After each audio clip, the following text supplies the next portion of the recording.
Sri Lankan nautical engineer Sarath Surasena, who was freed from the custody of Somali pirates, returned to the island today. Surasena is a resident of Shelton Estate in Dodangada. Surasena, who was taken to Nairobi, Kenya after being freed, returned to the island at dawn today. Surasena and 19 other crew members aboard the vessel MV Oruna were captured by Somali pirates near Seychelles on the 2nd of December 2010 while en route to China. The pirates released their captives in groups after ransoms were paid. They asked for a ransom from the ship owner, and when that was not paid, we were split into groups. In the end, only the captain, the chief engineer and I were left. They asked for $100,000 for the three of us. We said we would pay $50,000, but they did not agree. They did not say no either. After several days, they said that they do not want the money and that we would be handed over to the government. We did not know whether it was a government team from Mogadishu or intelligence services. They asked them to pay $10,000 for each captive.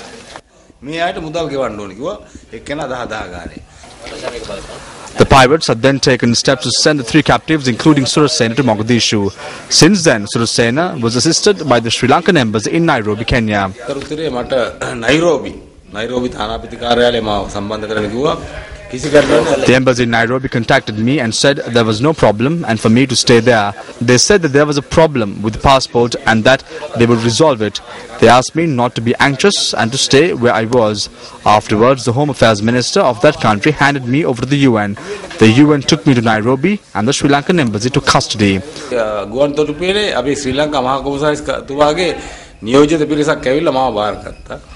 After several days in Kenya, Surasena arrived in the island at about 4 a.m. today via Abu Dhabi. Surasena's home was a place of happiness today after a lapse of 2 years. Surasena also expressed views to us regarding another group of Sri Lankans being held captive by Somali pirates.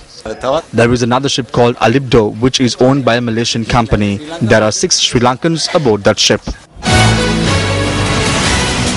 So you're watching News First, and up next is a look at Action TV.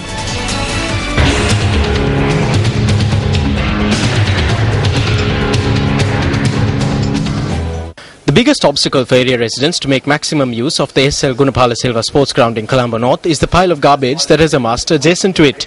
When considering the other issues being faced by the people residing here as a result of the dumping of garbage from the Colombo municipality next to the sports ground, the inability to make maximum use of it may seem insignificant. However, with the suspension of the dumping of garbage here, one of the benefits that should have been enjoyed by these people was the opportunity to make full use of the sports ground. About 5 months ago, the Colombo Municipal Council laid the foundation for these people to make use of this sports ground like never before with the unveiling of this commemorative plaque. According to the commemorative plaque, this sports ground was to be renovated. They said that they were going to make it a complete sports facility. Instead, garbage is being dumped into the only sports ground in the Colombo North electorate. There is another amusing factor to consider. Instead of the continuous dumping of garbage here without renovating the sports ground, housing facilities have been constructed on a part of the land which belongs to the sports ground. If people are settled here, this land could become a breeding ground for contagious diseases. The present situation here provides a premonition of this fact.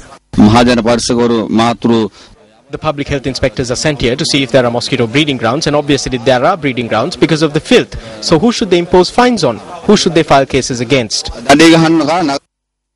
What ulterior motive belies this commemorative plaque which promised to renovate this sports ground? Commissioner of the Colombo Municipal Council, this one is over to you.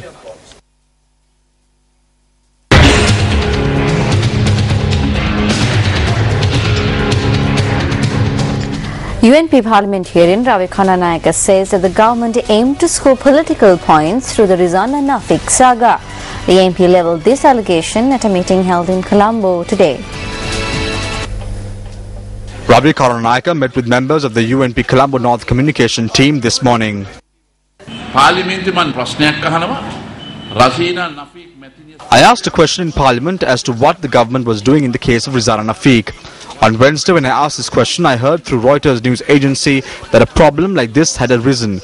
In response to the question I asked at 1:48 p.m, I received a letter. A week after this letter was issued, she was executed. The government tried to score political points there while we were talking about the execution of Rizana Nafik. We can see how much the government lies.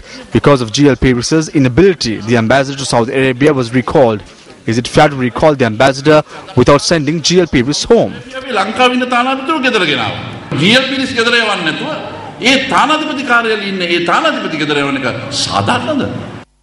Karunanayake also inspected the SL Gunapala Silva Sports Ground in Thotalanga today. The MP's attention was drawn towards the construction of several temporary homes on this sports ground. UNP General Secretary Tisartha Nayaka says key office bearers of the United National Party for the year 2013 will be appointed under the patronage of party leader Ranil Wickremesinghe on the 21st of this month. The UNP General Secretary said that although the appointments were due to be made on the 10th of this month, appointments had to be postponed as a result of the impeachment motion against the Chief Justice being taken up for debate in Parliament. Athanayaka said the working committee will convene on the 21st of January to appoint members to the positions of Deputy Leader, Assistant Leader and National Organizer.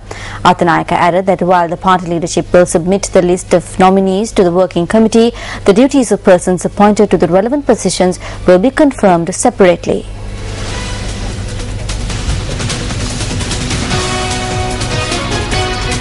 MP Ashok Abesinghe expressed these views regarding the postponement of the UNP Working Committee meeting.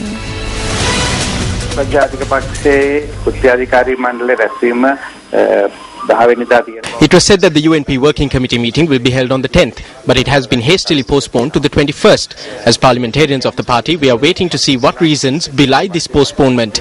But I recently saw in the media how MP Rosie Senanayaka and MP Buddhika Pathirana were named as suitable for holding certain positions through various polls. Nevertheless, we wonder whether there is a program being implemented to corner MPs who are working for the victory of the party.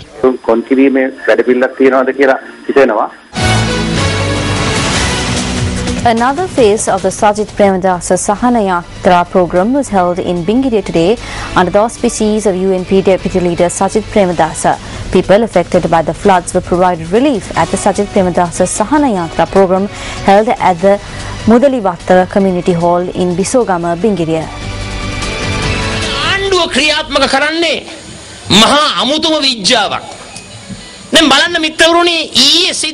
50,000 graduates in the country are brought to Sugridasa. They were brought there with the promise of permanent appointments in the public service with pensions, overtime allowances and other benefits. Following the event, these people had to return home empty-handed.